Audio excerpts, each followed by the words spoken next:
Briterion collection is back. Biatches. I'm your host, Kevin. This is my friend Byron. And we're here with Briterion Music. I guess it's our official episode 2, I would say.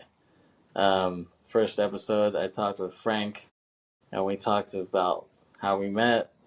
The music in the early 2000s, early 2000s, Y2K culture, how we used Napster and shit back in the day. And then we went into a little bit like some of our favorite female musicians because of Women's History Month. So now with Byron, how did we meet, Byron?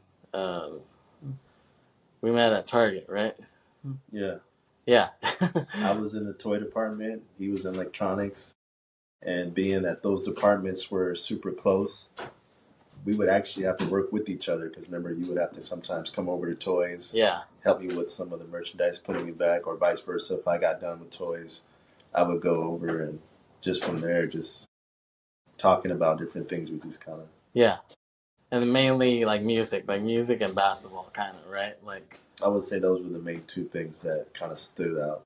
That made us kind of connect in that sense. Right. Those are kind of the main two topics, and that's kind of what we bonded on. And then I mentioned that because on the first episode, I mentioned how me and Frank also met at Target too. Working over there. So, it's funny how Target is a connection. At least for us three, I guess. Yeah, exactly. Yeah. Yeah. I mean, still, I'm still friends with some of these people from back then. Yeah. I mean, Dennis, even though not anymore, but we had other people. Yeah. We were cool with as well at the time. There was kind of a big crew, right? Yeah. Bert came out of that too. Yeah. Another one of my friends, and I'm still friends with him today. Yeah. And it was the same thing. If you remember Bert, he makes beats. He likes hip hop. He likes basketball. Right. We just had things in common. Yeah, I mean, Rob is from there, There was a few of us, There was a few that were just happened to be all working at that place at that time. Yeah.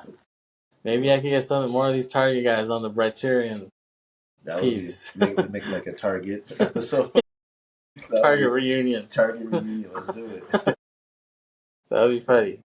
No, but anyways, so, we talk basketball, talk music, and I could see that you're really into music, kind of like me. I wasn't just a passive listener.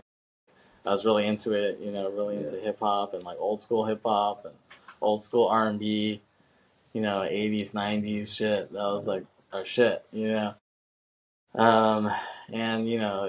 all these years later, you'll still come over, every couple of weeks, and we'll hang out and talk music, watch old music videos, and try to find groups that maybe you never heard of this group, or I never heard of this song, or we try to put each other on different shit, old shit, new shit.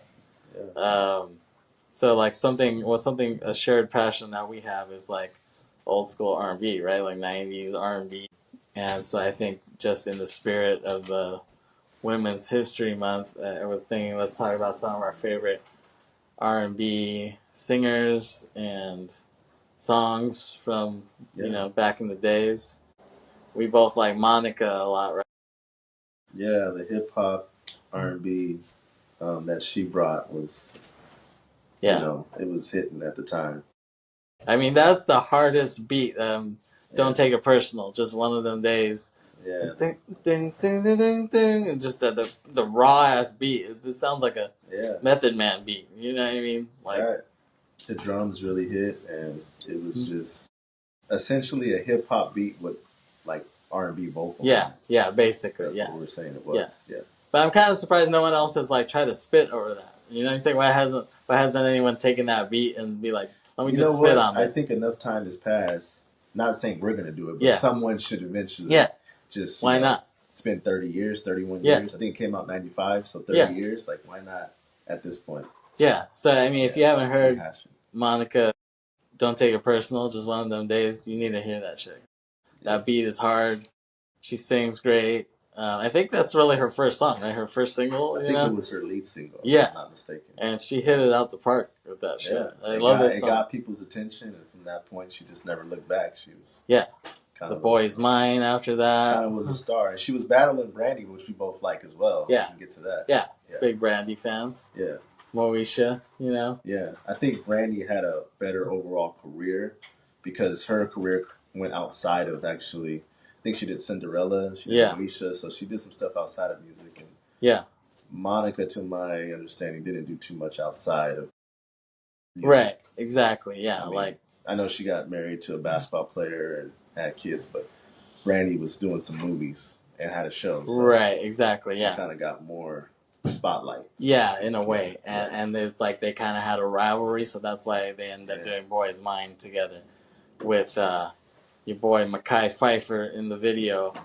That's right. That dude is like in every damn R&B video. He's in that video. He's in the En Vogue video, Don't Let Go. You Forgot know? about that one, yeah. But it's like he kind of fell off. It's like, what the hell is he doing now? Like, you know? I think he peaked early. Yeah. Because you remember he was doing, clockers.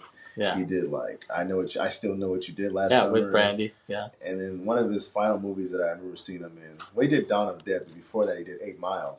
Oh, yeah. He did good in that. Exactly. And then Yeah. I just kind of, like you said, it's like, Yeah. And then, yeah, after that, he went on ER or whatever. Oh, okay. Had a run on there, and it was like, but then after ER ended, it was like that I think that was the official. Like I haven't really seen him since. Yeah. I don't know what happened. It's like maybe he's just raising his family, raising his kids. I mean, but what you can say, his run was kind of strong. Yeah, we didn't mention everything. He did a basketball movie O, and that was kind of popular. So he got a pretty good run. Yeah, he was on a good run. He did music videos first, and then transitioning into just doing film. Yeah, yeah, exactly. You mentioned Brandy, and people. A lot of people now, or even like not that long ago, they're like hella into her. They're like they cite Brandy as an influence often. Honestly, actually, like I mean, the fact that she did it so young. I think she was 15 when she dropped her first CD in '94. Yeah, if I'm not mistaken, and Monica was pretty young too. So. Yeah. Yeah, exactly. And it was funny because I remember there was this show on VH1 back in the day. I'm sure nobody remembers this at all. But there was this show on there where it was called The List, and like they would just have random like D-list celebrities on there, and like a host who would be like, they would have a topic basically, and then they would have like 4 guests, and they would be like, okay, here's the topic now. Pick like 3 of these artists or 3 of these albums on your list or whatever. Yeah. And there was an episode where they were like best artists of the '90s, and Quincy Jones was on there, and he was one of the guests. He wasn't the host, and his top artist he picked was Brandy or whatever. Was it? He was like, "Oh, I'm gonna pick Brandy." That's what he said on there, and then there was a point in the show where you can cross off, you can take off other people's artists that they put on their list, and David Faustino was on there. Bud Bundy, he was on there too, and he kicked off Brandy from Quincy Jones's list. Yeah, and I could tell Quincy Jones was pissed. He was fucking pissed. He was like looking at him like he was like mean mugging him after that. I wish they had that. I wish they had footage of that because that was hilarious. But like Brandy, she was great. I mean, her first album for sure, definitely is a classic. It's like up there, one of the best R&B albums. Like I know there's this artist, she does like indie kind of pop, and she really cites her as an influence. She was considered a big influence on her. And I know Banks also really likes Lauryn Hill, who was really big at that time. And, Lauryn Hill, I mean, she only did that one album, but it's a pretty damn good album. When you think about the hits on that, X Factor, which takes that Wu-Tang, Can It Be So Simple beat, Everything Is Everything, House Ones, and obviously Doo-Wop, that thing, that was a hell of an album. So, She did it. Yeah, I mean, and there's a kind of current artist. His name is like Serpent with Feet or whatever, and he was saying how he's like, to me, he's like, I never heard anyone who could like sing and rap so like seamlessly, like Lauryn Hill could. Like it was like she could sing and then she would go into a rap and it wasn't like jarring. You know what I'm saying? It wasn't like it just fits perfectly. Like he Right. was saying that she's the first artist he ever heard really be able to pull that off so easily. Right. You know what I'm saying? So I mean, Lauryn Hill was great. We mentioned En Vogue. You know, they're fucking great. Timeless. Yeah, I mean, those are classics. Those songs, Hold On, Never Gonna Get It. And I'm kind of surprised that Don't Let Go, the Mekhi Phifer video song, is like their biggest song. I didn't expect that. You know what I'm saying? Yeah. But somehow that song has had a lot of staying power. When I look at Spotify, that song has their most listens on Spotify and probably their most views on YouTube too. There was a lot of cool girl groups at the time. You know what I'm saying? You had 702. Were you a 702 fan? They were okay. They had some good songs. Yeah. They did that first album. I would say they left a mark, but their mark doesn't. They were more almost like late '90s into the 2000s. Yeah, it was They're later. at the cusp of going into it. But you know, if you're gonna go female groups, you know, SWV, Right. TLC, you know, yeah, those are two. Obviously, Total and Bad Boy was good.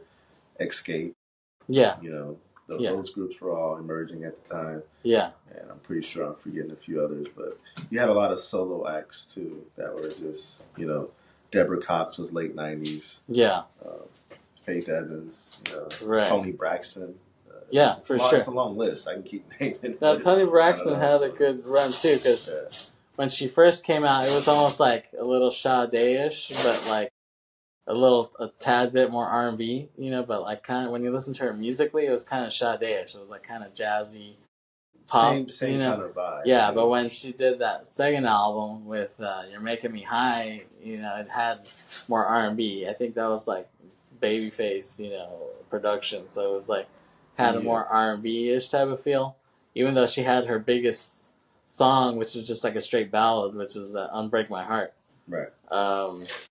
That song is the shit. I mean, it's like to this day. Yeah. You know, she's standing the test of time as far as being one of the better female R&B acts. Mariah Carey, who I consider like R&B / pop to a degree, but you know, she definitely has her R&B side, and she was awesome too in the '90s For and sure. into the 2000s. So the list is pretty long for female R&B.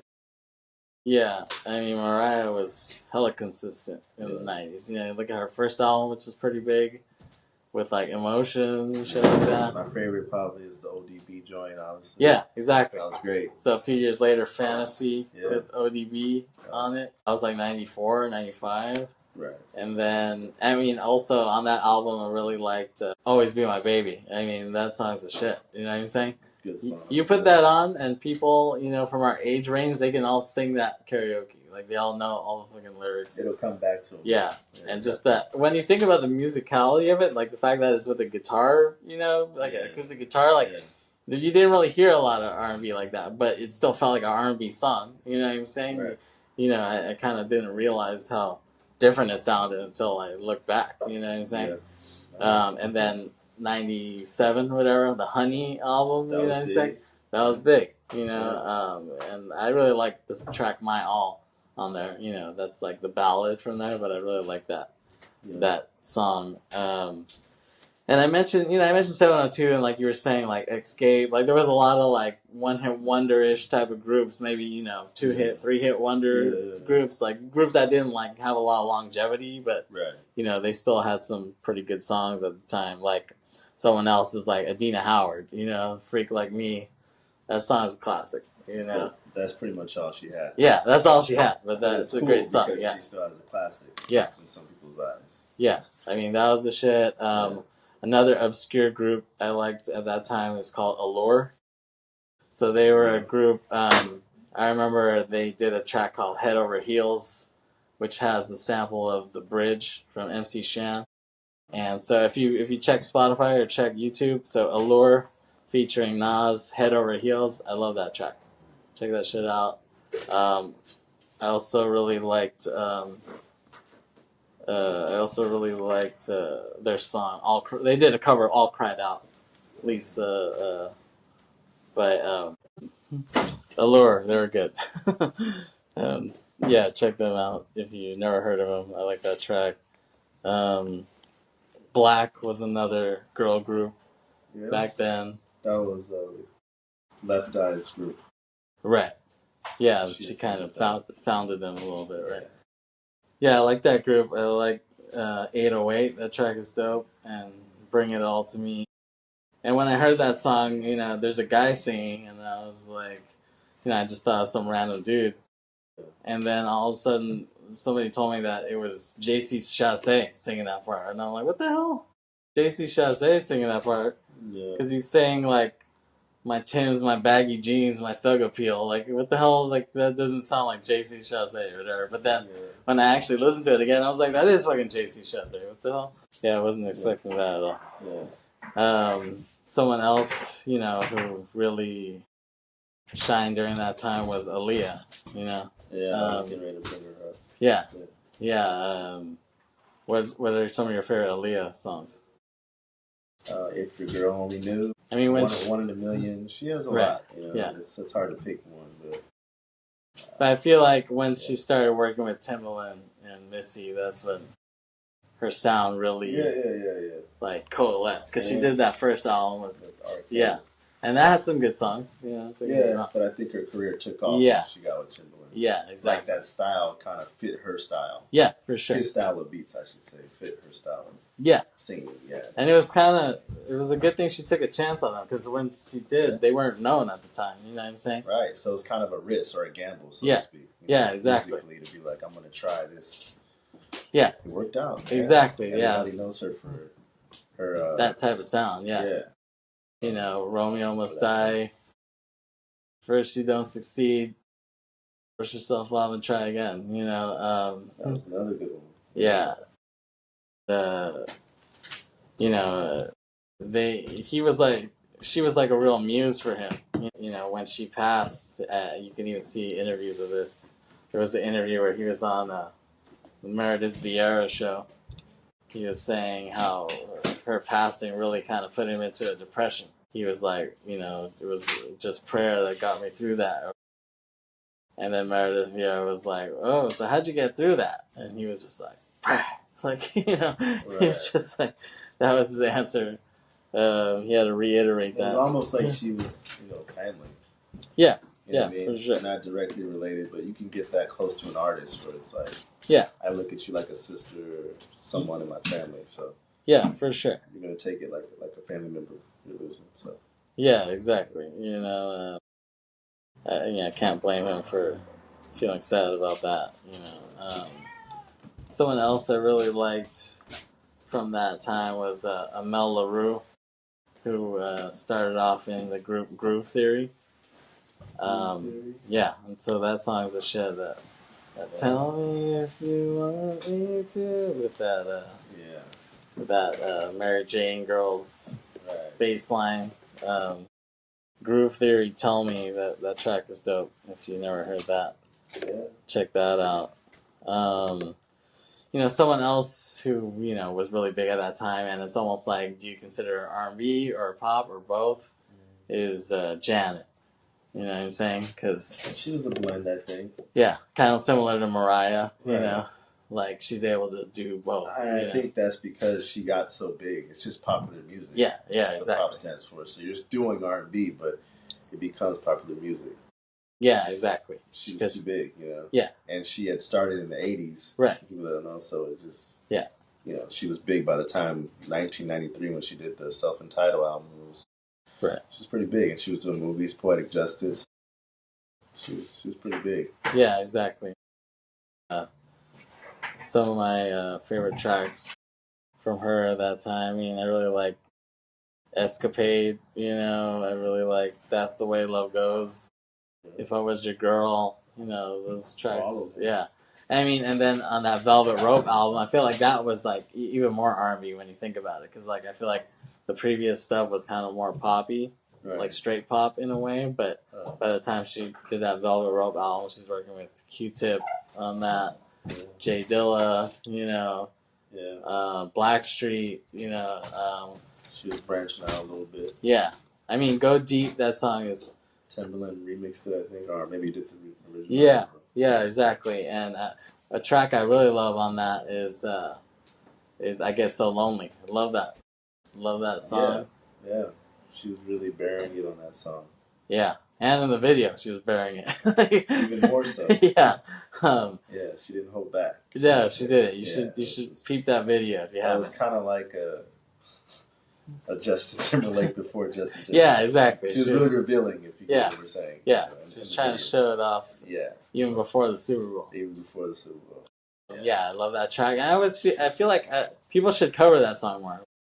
I want to hear like some type of. I think it's a lost gem. Like people forget how good it was. I think at the time it got loved, but it kind of got lost. It got faded away. You know what I'm saying? Just over time. You know, but I love that song. And then she did that track with Busta Rhymes. You know, and that video was pretty revealing too. Dope, and it was very futuristic. Yeah. And, very Y2K. Yeah. You know, Busta was big on that at the time. Yeah. So it fit. Like you get with her, Busta's on that. It just made the video be that much more. Y2K, pushing the envelope, futuristic. Yeah, it was cool. Especially, it's a timestamp. You know what I mean? If you think about that video, you have a good memory of it. Like, I remember when this came out. Yeah. 2000. Yeah, exactly. It couldn't have come out at another time. That's the only time something like that. Would have come particularly out. For that time. I think another duo group that we didn't mention was Jean A. Oh yeah, for sure. They were good. Yeah. Hey used to DJ or whatever, I believe. And they had a few hits. Sending My Love, that track is hard. That was more of a I know slow song, but they were great. Yeah. I know Tyler the Creator is a big fan. He loves it a lot. If you've seen Nardwuar, there was an episode where he interviewed him and he took him to the record store, I think in Canada, Toronto or whatever. Mm-hmm. And he busted out Jean A. and Tyler's like, "These bald bitches are the shit." He's saying something to that effect. Tyler's digging it. Yeah. You know how he is. Yeah. Someone else who was big at that time was Mary J. Yeah. I mean, what's the 411? Started with Puffy. That. Yeah, exactly. Started with Diddy, and by the time she got to the late '90s, she was solidified as like probably queen of R&B. People were saying she was like, top R&B artist as far as females go. Yeah, queen of hip hop soul. They started throwing that around, and I think she still has it. Yeah, she's just exactly. It stuck with her. It never just went. Fits her. Yeah. So once she got that title, it just stayed with her. Yeah, I liked some of her covers from that time, like "I'm Going Down." I like that cover that she did of that. Great. I think she did "Sweet Thing" too, right? I think she covered that. That was good. I like the track she did with Nas actually. "Love Is All We Need." Really like that track. It's like kind of forgotten by her. Yeah. It's a dope song. That was from like '97. And she also worked with Method Man on that.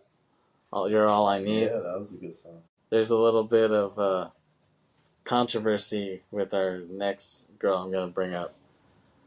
Your girl, Maya. So, I really like her track with Cisco, It's All About Me. That was like where I first heard of her. I think I saw the video on like MTV Jams or BET or something like that. And I was like, oh, like who's this? And I recognized Cisco, obviously, because he was already coming up with Drew Hill. Right. Then I see her and I was like, oh, this song's pretty tight. Like, I like kind of the subtle, it was R&B, but it was like not really slow jam, but it wasn't really like really bombastic either. I kind of liked the feel that it had.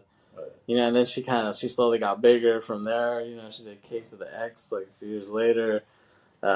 She did My Love Is Like Whoa. She ended up doing movies and stuff like that. Yeah, she was Chicago and through a nice run for a few years, being relevant and But the controversy is like, so is she? Did she go to Bonita High School or did she not? You know what I'm saying? I mean, supposedly she did. I mean, I asked my brother, and he went to Bonita, graduated in '96, and he said that she went there for a little bit of time. And it's funny because I've asked other people, and they didn't say that. So the mystery's out. I don't know. I mean, I'm prone to believe him. He's my brother, but I haven't heard like anybody else validate that, so I still don't really know. Now, if I heard more people say it, I'd be more prone to believe it. Right. But yeah, I've only heard one person say that definitively. Yeah, exactly. And like, all I've seen of her online, and she was interviewed by like DJ Vlad and stuff. It was like she grew up in like Baltimore or something like that, right? Yeah, it was nowhere near California. Yeah. I think. I don't know where that. Yeah. I mean, not saying it's not true, but it just seems like it would be random for that to happen based off the information we know about her. Not hearing anything about Benita. So yeah, exactly. The mystery is still out there. If she did, it's cool. You Yeah. know, I mean, you didn't go there, but I went there. Yeah. So I can have that tie, even though she's older than me, obviously. Still, the fact that I can say that someone of that status went to my school, the school I went to, would be pretty cool. Yeah. Yeah, that would be cool. Just to say, Especially someone like her who's like kind of a cult hero. Yeah, you know what I'm saying? I mean, she's not super famous, but she's, I mean, she's famous enough where if you were around at that time, you would remember her. Yeah, exactly. You know what I mean? She's not like, I'm trying to think of another female. I mean, probably even Aaliyah's way more famous than her. Yeah. But, yeah, for sure. But at her time, she was famous. Yeah. So she's a timestamp. In that time, she was someone you would know. So, for like a 5-year period, you would hella know who she was. Because she was on features. Yeah. Between Cisco, Jay-Z, you name it, and then she did her own albums. Yeah, she was even in like Coke commercials at one point. They had her on that. Yeah, there you go. She was pulling Tyrese on the bus for a second. Yeah, I mean, when you're big, they just want to market you at that point. So it's like, can they put you in a commercial? Can they put you in a movie, a show? Which she seems like she did all of that. So yeah, exactly. That was good for her. Someone else from that time period. She started off R&B and it was tight, and then she went somewhere else completely different. Is our girl Pink. Yeah. So her first track I thought was the shit. There You Go. It just had a total like R&B, late 90s R&B sound at that time. And you found out that she didn't want that, supposedly, right? Yeah. So that's the thing. That's the shit I liked of her. You know what I'm saying? Right. And I think she would have had the R&B crowd. I think her crowd is pop crowd. Yeah. Because it's pop music. You know what I'm saying? But you could have won both. You know what I'm saying? Because you can do both. Yeah. You can be pop and R&B. We've already listed artists previous that have kind of done both. Right. Exactly. And for whatever reason, I don't know if the label pushed her or she didn't want to do that and it was opposite, and maybe the label was pushing her. But nonetheless, she's had a pretty good career. But like you said, we go for the R&B sound. And it's funny that she gave us a taste of it, and then she kind of went away from it. She pulled back from it. Yeah, that was it. Even though we're gonna go out of, just to put a comparison, 98 Degrees, even though it's not a female group, they did the same thing, and that's why I'm bringing them up. Yeah, you're for sure. Yeah. I really liked their first song I heard of them was Invisible Man, is what it was called. And I didn't even know they were white. Like, I just heard on the radio. Yeah. I was like, oh, this is a tight R&B song. Which makes it even more good, right? Yeah. The fact that it's like, you can't even tell these guys are white. You just hear the soul and the R&B in them. And then you find out, oh, these are just 4 white dudes. Very talented. And then you didn't hear any more of that type of style anymore. Yeah, they kind of did straight pop after that. You know what I'm saying? Because, like, when they first came out, they were trying to be like Boyz II Men. Basically all those boy bands from that time. That's what they were chasing. Yeah. That's what they were mimicking, I should say. Yeah, they were trying to be like Boyz II Men, because Boyz II Men really killed it. They kind of killed it so much that they were like the bar, I think, for groups. Yeah, so you were trying to like shooting for their type of success and how they were. Yeah, exactly. I mean, and I mentioned this on another podcast where I was saying people should watch on Netflix. They have it's called This Is Pop, and they have some good episodes of that. And there's one where they talk about Boyz II Men, and there's one where they talk about boy bands and stuff like that. It's pretty interesting. I mean, you should peep that out if you haven't. Someone who was like a one-hit wonder at that time who I really liked was Tamia. Yeah, I remember that. Grant Hill's wife. She had I forget the name of the song. Yeah, Imagination. Oh, okay. Yeah, with JD. JD produced that. Yeah. He rhymes on that. I mean, I love that track. She was pretty good. Another artist, kind of had a few hits, but she did some features, is Kelly Price. Oh, yeah, for sure. She was definitely late 90s emergence a little bit. Yeah. So. And was she on Bad Boy? I forget what label she was signed to. Yeah. I forget even the song she had, but I remember it was buzzing. She killed it for a little bit. Right. She just couldn't sustain it. Yeah, exactly. She's notable. Right, for sure. Maybe the last artist I'll bring up. It's another one-hit wonder, but I really liked her. Her name was Veronica. She was this Puerto Rican chick, and she did a song called "Rise." Came out like '97 or '98, and I thought it was gonna blow up, but it never really did. But I love that song. If you check Spotify or YouTube, listen to "Rise" by Veronica. That song is a shit. Peep it out. Yeah, I mean, so those were like the R&B females that we really liked in the '90s. Yeah, and then when I hear their tracks, it just takes you back to that time period. Being in middle school or Right. 8th grade, 9th grade. Really transports me back. It really is something we go back to, not just because it was good music, but life and everything at that moment. As far as growing up in the '90s, just seemed like it was just a time that was just like, you wanted to be living around that time because you looked forward to a lot of things. The TV shows that were coming on, the movies that were out, all the different music that was out. Jordan was, killing it with the Bulls. Yep. From, the majority of the '90s. Football was high. Everything was on the high. And so I think that's why now you have people that are old enough go back and, start talking about the people of the '90s. We lived it. Yeah. But if you didn't live it, now I'm hearing a lot of people that I'm meeting now that are, early 20s going back and telling me, oh yeah, I like the music of then. It's like, I think that's cool that it's full circle. Like we lived it, and now kids that didn't live it still want to go back and dive into it.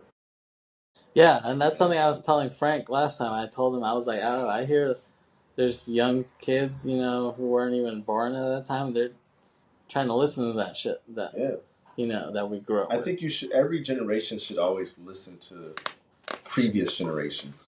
It shouldn't stop with one generation. Right. You like the Beatles. This is going off topic, but that's not our generation, obviously. No, so it's not. You should go back generations because music has been great generationally. Each generation has had different artists, different genres that have thrived. Yep. And so you can go to the 60s, 70s, 80s, up until now, and find good music in all those eras. You know what I mean? And I think some kids are doing that, and they're starting with, depending how old they are, the early 2000s or the 90s at this point, because you got to figure that's old now. Yeah, it is old. It makes us feel older. We're 40 years old, but it's like the 90s is actually old. It is. I mean? It's vintage. If you were born in the 90s, you're in your 30s now. So we were born in the 80s, so obviously it makes us even older.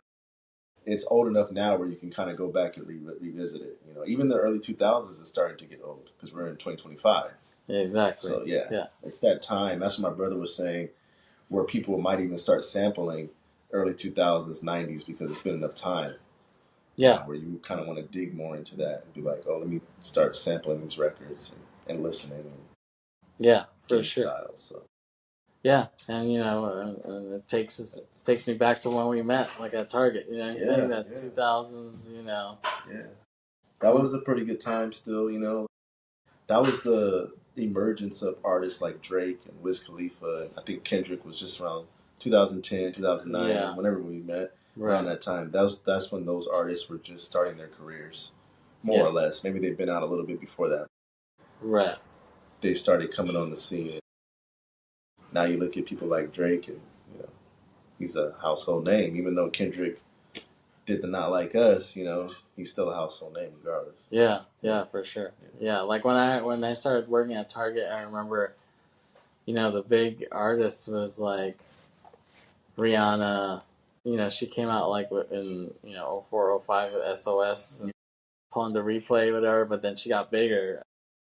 Yeah, she got bigger 07, then. Yeah, 07, 08. I think she was signed to Jay-Z, right? Or he helped her on or something. Yeah, like that. exactly. And she just took off.